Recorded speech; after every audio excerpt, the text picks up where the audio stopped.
आप सभी छात्रों का स्वागत है। तो छात्रों, आज की इस वीडियो में हम कक्षा 10वीं जो आपका विषय हिंदी है उसके वार्षिक परीक्षा पेपर 2022 बोर्ड एग्जाम 2022 के लिए एमपी बोर्ड द्वारा प्रदत्त आदर्श प्रश्न पत्र, जिसमें आपके लिए अत्यंत महत्वपूर्ण क्वेश्चन है जो कि आपको सेम टू सेम वार्षिक परीक्षा पेपर में अधिकांश देखने को मिलेंगे, उनका फुल टू फुल सॉल्यूशन देखने वाले हैं। तो छात्रों, आपको इस वीडियो में एंड तक बने रहना है। साथ ही साथ आपको अभी के वीडियो को लाइक कर देना है, चैनल को सब्सक्राइब करके इस वीडियो को अपने सभी के सभी दोस्तों के साथ क्लासमेट को शेयर कर देना है, जिससे उनकी भी वार्षिक परीक्षा के पेपर में काफ़ी अच्छी हेल्प हो सके इन आईएमपी क्वेश्चन और एमपी बोर्ड द्वारा प्रदत्त मॉडल पेपर के सॉल्यूशन से। तो देखो, हमने कल की वीडियो में इसका जो पेपर है वो पूरा देख लिया था। यदि आपने अभी तक पेपर नहीं देखा तो इस पेपर को आप सिंपली देखते चलिए, वीडियो को पॉज करते। बाकी इसका जिसका पीडीएफ है पेपर का, उस पेपर का पीडीएफ हमने टेलीग्राम में डाल दिया है, जिसकी लिंक है डिस्क्रिप्शन पे। तो वहाँ पर आप ज्वाइन करके इस पीडीएफ को देख सकते हो, पेपर वाले, ठीक है ना। तो यहाँ पर इस पीडीएफ को आप देख लो, सिंपली पेपर को देख लो। अभी हम जस्ट देखेंगे इसके बाद इसके जो सॉल्यूशन है। देखो यहाँ पर दूसरा क्वेश्चन जो कि है रिक्त स्थान, तीसरा क्वेश्चन है आपका सही जोड़ी बनाइए, चौथा है आपका एक वाक्य एक शब्द में उत्तर दीजिए, पांचवा क्वेश्चन है सत्य असत्य लिखिए। फिर आपका छठवां क्वेश्चन है छात्रों भक्ति काल की कोई दो विशेषताएं लिखिए, अथवा में है प्रयोगवाद की कोई दो विशेषताएं लिखिए। देन आपका जो सातवां क्वेश्चन है वो है कवि सूर्यकांत त्रिपाठी निराला अथवा कवि ऋतुराज का शिल्प सौंदर्य लिखिए। आठवां क्वेश्चन, नौवां, 10वां, 11वां, ठीक है। इन सभी क्वेश्चन के आंसर जो इसमें अथवा वाले क्वेश्चन है, इन सारे क्वेश्चन के आंसर देखेंगे जो कि आपके लिए बहुत ज़्यादा आईएमपी हैं, और इनमें से आपको अधिकांश क्वेश्चन आपके वार्षिक एग्जाम में सेम टू सेम भी दिखने वाले हैं। तो छात्रों, आपको इस पेपर को, इस मॉडल पेपर को बहुत अच्छे से तैयार करना है, उसके बाद ही एग्जाम देने जाना है, ठीक है। तो अभी करते हैं वीडियो को स्टार्ट। तो सबसे पहले यहाँ पर जो आपका सही विकल्प क्वेश्चन है, आपका पहला क्वेश्चन है भक्ति काल की कृष्ण भक्ति धारा की प्रवर्तक हैं। तो यहाँ पर आपका उत्तर आएगा महाप्रभु वल्लभाचार्य, ठीक है। ये छात्रों आपका बिल्कुल करेक्ट आंसर हो जाएगा। यदि आपके पेपर में क्वेश्चन आता है तो आपको सेम टू सेम आंसर उतार देना है, क्या, महाप्रभु वल्लभाचार्य। फिर छात्रों आपका दूसरा क्वेश्चन है निबंध के प्रमुख तत्व हैं। तो कितने प्रमुख तत्व हैं? निबंध के 5 प्रमुख तत्व हैं। फिर आपका सा क्वेश्चन आता है हिंदी का पहला आंचलिक उपन्यास माना जाता है। तो मैला आंचल जो है उसे हिंदी का प्रथम आंचलिक उपन्यास माना जाता है।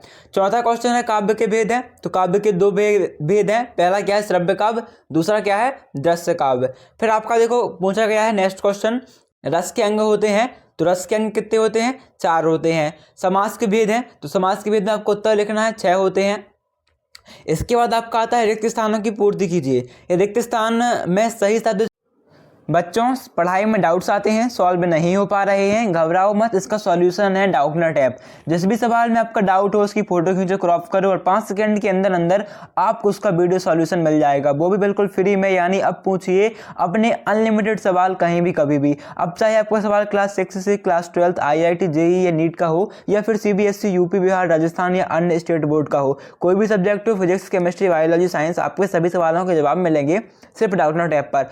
साथ ही डाउटनेट पर चल रही हैं स्पेशल क्लासेस 9 से 12 IIT JEE और नीट के बच्चों के लिए ऑनलाइन क्लासेस, जिसका हिस्सा बनकर देश के सभी राज्यों से बच्चे लेकर आए रैंक 1। तो आज ही डाउनलोड करें, इंस्टॉल करें डाउटनेट ऐप, अपने डाउट भगाओ और टॉप रैंक ले आओ, कर लिखिए, ठीक है ना। तो यहाँ पर का पहला क्वेश्चन है छायावाद के प्रमुख आधार खालिस्तान हैं। तो आपको खालिस्तान में उत्तर लिखना है जयशंकर प्रसाद हैं। फिर आपका नेक्स्ट क्वेश्चन है सूरदास का जन्म हुआ। तो सन 1478 ईसा में माना जाता है, ठीक है ना। कब जन्म हुआ सूरदास का? तो ये जन्म हुआ था लगभग 1478 ईसा में। यदि आपको एक क्वेश्चन आता है तो आपको सेम टू सेम उत्तर लिख देना है 1478 ईसा में। फिर आपका सा क्वेश्चन है सूरज कब निकलेगा, यह रचना किसकी है?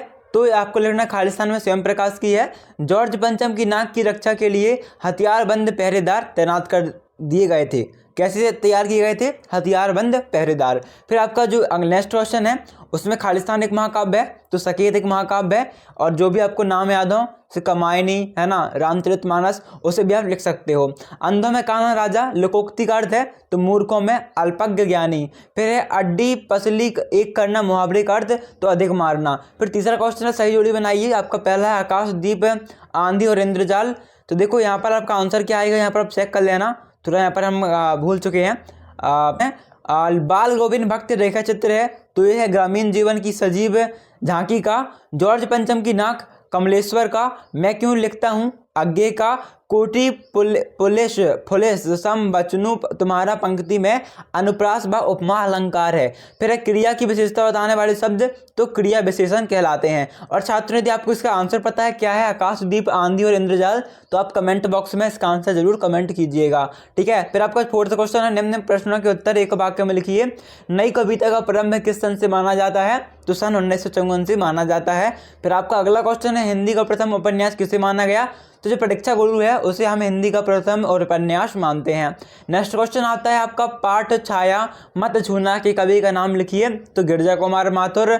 नेक्स्ट क्वेश्चन है, बाल गोविंद भगत की पुत्र वधू उन्हें अकेले क्यों नहीं छोड़ना चाहती थी?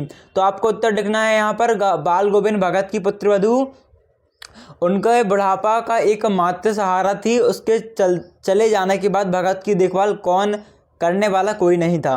फिर आपका ई क्वेश्चन है, मात्रिक छंद की परिभाषा लिखिए। तो आपको लिख देना सेम टू सेम परिभाषा, जिन छंदों की गणना मात्राओं के आधार पर की जाती है मात्रिक छंद कहलाते हैं।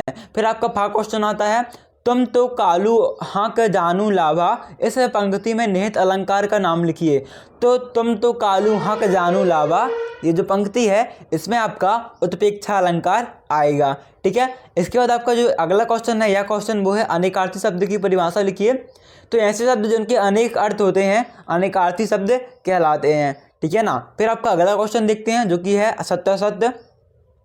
तो छात्रों, आपका सत्यासत्य में पहला क्वेश्चन है, प्रयोगवाद के जनक सच्चिदानंद हरिनानंद वात्स्यायन अज्ञे हैं, तो अज्ञेय माने जाते हैं। मतलब प्रयोगवाद के जो जनक हैं सच्चिदानंद, वो वात्स्यायन अज्ञेय माने जाते हैं। तो उसमें आपको लिखना है सत्य, हाँ माने जाते हैं। फिर बा क्वेश्चन है, नाटक विधा में अभिनय तत्व को सम्मिलित किया गया है, तो लिखना है सत्य। फिर आपका जो सा क्वेश्चन आता है, हिरोशिमा की घटना विज्ञान का भयानकतम दुरुपयोग नहीं है, तो इसमें आपको तो लिखना है असत्य। ठीक है। फिर आपका जो अगला क्वेश्चन आता है, भोलानाथ का असली नाम तारानाथ है था, तो ये आपका सत्य हो जाएगा। ठीक है। असली नाम क्या था ये आपको कमेंट कर देना है। फिर आपका जो ई क्वेश्चन आता है वो है, चौपाई छंद में 4 चरण व प्रत्येक चरण में 16-16 मात्राएं होती हैं, तो ये आपका बिल्कुल सत्य हो जाएगा। फिर फा क्वेश्चन है, नियत शब्दों का प्रयोग वाक्यों को अलग करने के लिए किया जाता है, तो ये भी आपका सत्य हो जाएगा। ठीक है ना। अभी आपके बात नहीं क्वेश्चन नंबर नेक्स्ट की ओर, जो कि क्वेश्चन नंबर 6 है। ऑब्जेक्टिव क्वेश्चन जो 32 नंबर के थे वो यहाँ तक आपके कवर हो चुके हैं। अभी हम जो बड़े क्वेश्चन है लघुत्तरी 2 नंबर वाले, उनके लिए IMP क्वेश्चन देखेंगे जो कि आपको सेम टू सेम भी देखने को मिल सकते हैं। तो वीडियो को लाइक करना छात्रों बिल्कुल मत भूलना। यदि आपने वीडियो को लाइक नहीं किया तो अभी के अभी वीडियो को लाइक कर दो, चैनल को सब्सक्राइब करके अपने दोस्तों के साथ पहले इस वीडियो को लिंक शेयर कर दो, टेलीग्राम व्हाट्सएप जहां भी आप शेयर कर सको, और उसके बाद फिर से आप वीडियो में बन जाओ। ठीक है। और कॉपी पेन साथ लेके बैठिएगा, क्योंकि अभी जो क्वेश्चन देखने वाले हैं ये पेपर की दृष्टि से अत्यंत महत्वपूर्ण है। तो कॉपी पेन साथ रख लीजिए और इन सारे क्वेश्चन को। इसके बाद जो आपका प्रश्न क्रमांक 6 है उसका उत्तर देख लेते हैं। तो आपका प्रश्न क्रमांक 6 है, भक्ति काल की 2 विशेषताएं लिखिए। ठीक है। तो आपको हेडिंग डालना है, भक्ति काल की 2 विशेषताएं निम्नलिखित हैं। इसके बाद आपको पहला पॉइंट लिखना है भक्ति भावना की प्रधानता, और दूसरा पॉइंट लिखना है श्रृंगार व वीर रसों की प्रधानता। ठीक है ना। इसके बाद जो आपका नेक्स्ट क्वेश्चन आता है वो अथवा वाला क्वेश्चन, जो कि है प्रयोगवादी की कोई 2 विशेषताएं लिखिए। ठीक है। आपको उत्तर लिखना है, प्रयोगवाद की 2 विशेषताएं निम्नलिखित हैं। उत्तर डाल के पहला नवीन उपमानों का प्रयोग और दूसरा रूढ़ियों के प्रति विद्रोह। इसके बाद आपका जो अगला प्रश्न आता है वह 7वां, कवि सूर्यकांत त्रिपाठी निराला अथवा कवि ऋतुराज का शिल्प सौंदर्य लिखिए। तो आपको उत्तर में हेडिंग डालना है ब्लैक पेन से, कवि सूर्यकांत त्रिपाठी निराला का शिल्प सौंदर्य, डैश करके ब्लू पेन से, कवि निराला ने छंद मुक्त होकर अपने काव्य की रचना की है। भावों की सूक्ष्म अभिव्यक्ति इनके काव्य की मुख्य विशेषता रही है। काव्य में तुकबंदी के माध्यम से काव्य कविता को गीत के रूप में प्रस्तुत किया जा सकता है। इसके बाद जो छात्रों कवि ऋतुराज का शिल्प सौंदर्य है ये आपको खुद से सर्च करके लिख लेना है। ओके। फिर आपका जो 8वां प्रश्न आता है वो है, लक्ष्मण ने वीर योद्धा की क्या क्या विशेषताएं बताई, कोई 2 विशेषताएं लिखिए। तो आपको उत्तर लिखना है हेडिंग ब्लैक पेन से, लक्ष्मण ने वीर योद्धा की निम्नलिखित विशेषताएं बताई। पहला 2 आपको, क्योंकि आपको 2 लिखना है तो आप लिख सकते हो पहला धैर्य और दूसरा मृदुभाषी, और यदि आप चाहो तो इसकी जगह मृदुभाषी से लिख सकते हो, कर्म वीर और मैदान में वीरता पूर्वक कार्य करते हैं। ठीक है। फिर आपका जो अगला क्वेश्चन आता है वो है, कवि आत्मकथा लिखने से क्यों बचना चाहता है।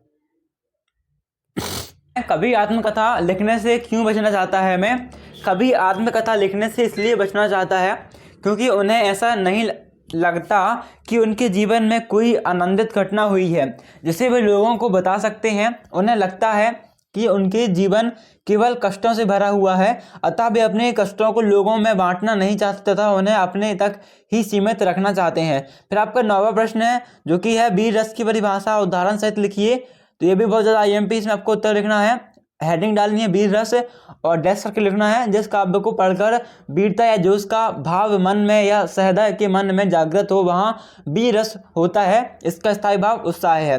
फिर उदाहरण लिखना है आपको, बुंदेले हर बोलों के मुँह उसने हमने सुनी कहानी थी, खूब लड़ी मर्दानी भाई तो झांसी वाली रानी थी। ठीक है ना। इसके बाद आप अथवा क्वेश्चन है इसी में, वह महाकाव्य किसे कहते हैं, किसी एक महाकाव्य का नाम लिखिए। तो आपको उत्तर लिखना है महाकाव्य प्रबंध काव्य का भेद महाकाव्य है। महाकाव्य ऐसी रचना को कहते हैं जिसमें कोई इतिहास पुराण प्रसिद्ध कथा वस्तु होती है। इसमें श्रृंगार वीर तथा शांत रसों में कोई अंगी रस होता है और शेष रस गौण रूप में व्यंजित होते हैं। महाकाव्य डैश लिखना फिर आप उदाहरण के रूप में रामचरितमानस महाकवि तुलसीदास रचयिता।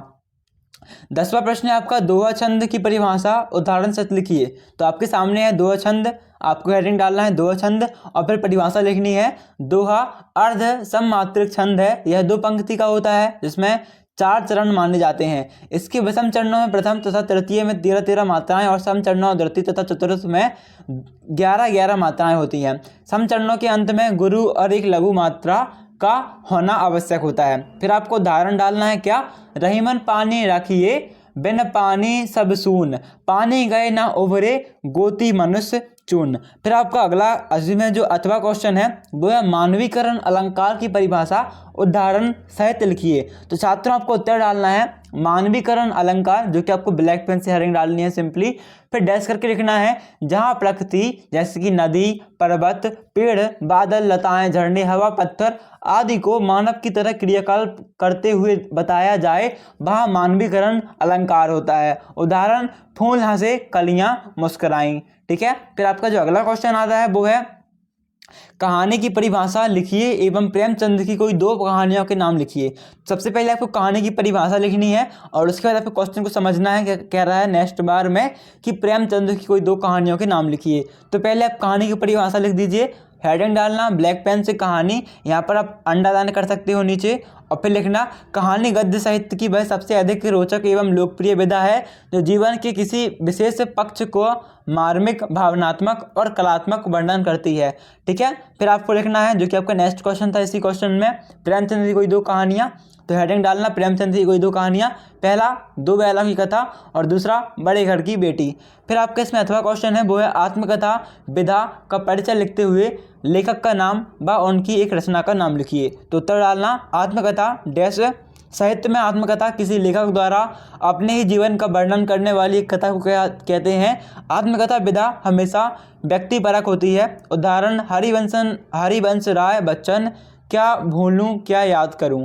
फिर आपका जो 12वां प्रश्न आता है वो है लेखक स्वयं प्रकाश लेखिका मन्नू भंडारी की कोई 2 भाषागत विशेषताएं लिखिए। तो आपको उत्तर लिखना है लेखक स्वयं प्रकाश की भाषागत विशेषताएं, 2 भाषागत विशेषताएं, पहला लोक प्रचलित व्यवहारिक भाषा, दूसरा सरल सहज व आडंबर से दूर रचनाएं। फिर इसमें अथवा क्वेश्चन है लेखिका मन्नू भंडारी की कोई 2 भाषागत विशेषताएं, तो आपको ये 2 लिख देनी है। फिर 13वां प्रश्न है एक कहानी यह भी आत्मकथ्य में लेखिका के पिता ने रसोई को भाटिया रखाना कहकर क्यों संबोधित किया है। तो आप उत्तर डालना लेखिका के पिता का मानना था कि रसोई के काम में लग जाने के कारण लड़कियों की क्षमता और प्रतिभा नष्ट हो जाती है, वे पकाने खाने तक ही सीमित रह जाती है और अपनी सही प्रतिभा का उपयोग नहीं कर पाती। इस प्रकार प्रतिभा को भट्टी में झोंकने वाली जगह होने को कारण ही वे रसोई को भाटियार खाना कहकर संबोधित करते हैं। फिर आपका जिसमें अथवा क्वेश्चन है वो है वास्तविक अर्थों में संस्कृत व्यक्ति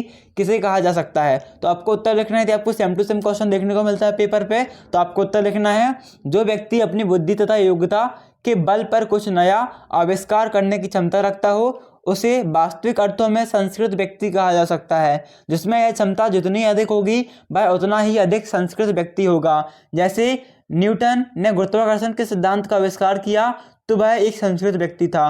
फिर आपका 14वां प्रश्न है नियात शब्द की परिभाषा उदाहरण सहित लिखिए। तो आपको तो लिखना है नियात। नियात ऐसे शब्द हैं जो किसी शब्द के साथ लगकर उसके अर्थ को बल प्रदान करते हैं, उसे नियात कहते हैं। इस तरह के शब्द किसी खास बात पर जोर देकर कहने के लिए प्रयोग किए जाते हैं। उदाहरण, राधा ने मुझसे बात तक नहीं की। यहाँ पर जो आपका तक है वो एक नियात शब्द है जहाँ पर थोड़े समय के लिए रुकते हो। ठीक है।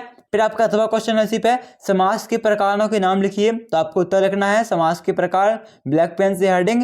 फिर लिखना है पहला अव्ययी समास, तत्पुरुष समास, कर्मधारय समास, द्विगु समास, द्वंद्व समास और बहुव्रीहि समास। इसके बाद आपका जो 15वां प्रश्न आता है वो है लेखक ने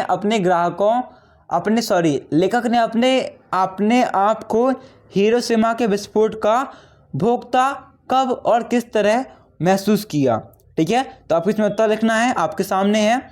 जब लेखक ने उस पत्थर को देखा जिस पर रेडियोधर्मी किरणों की अमिट तस्वीर छप चुकी थी तो उसे हिरोशिमा में बम वाली घटना की अनुभूति हुई।